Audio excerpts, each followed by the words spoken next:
Alrighty guys, so today's Wednesday the 28th of June. It is the second SBD session of the week, and this one's a little bit different than Mondays. On Monday, I practice the actual competition style lift. Aside from deadlifts, I do conventional. However, today, even though it's another SBD training session, it focuses on the weak points, or my weak points, in the actual competition style lifts.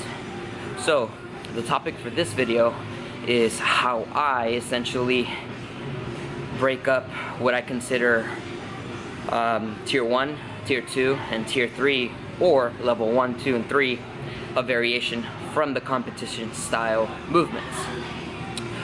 So we're gonna go ahead and start with tier 1 or level 1, and that would be the most specific you can get, being the competition style movements. So whether it's a low bar or high bar back squat for you with a straight bar, obviously a competition pause bench press with a straight bar, and finally a conventional or sumo style deadlift, depending on your preference, and again with a straight bar.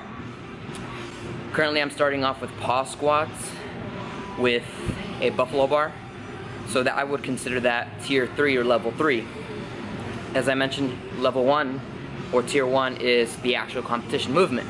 Level 2 would be a variation from the mechanics of the competition style movement. So clearly with a squat, we're just coming down and then coming up as fast as possible. However, obviously I'm changing the motor pattern with a pause squat because I'm pausing at parallel, which is my weak point. However, if it was just a pause squat with a straight bar, that would be tier 2 or level 2, but I'm using or utilizing a buffalo bar, which is a variation from the straight bar or competition style barbell. So that would put it at tier 3 or level 3. Alright, so much like squat, it's essentially the same thing for bench press. I'm deviating from the competition style movement, turning that into a spoto press, so I'm stopping anywhere between 2 to 3 inches off the chest.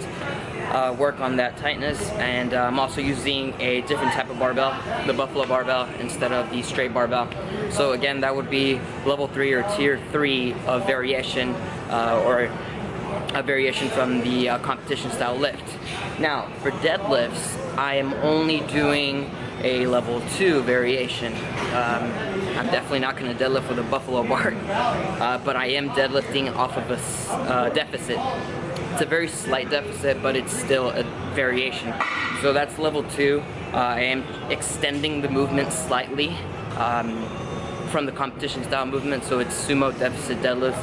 So again, that's level 2.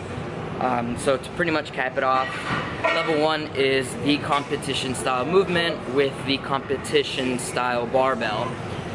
Level 2 or tier 2 would be a deviation either from the mechanics or the barbell.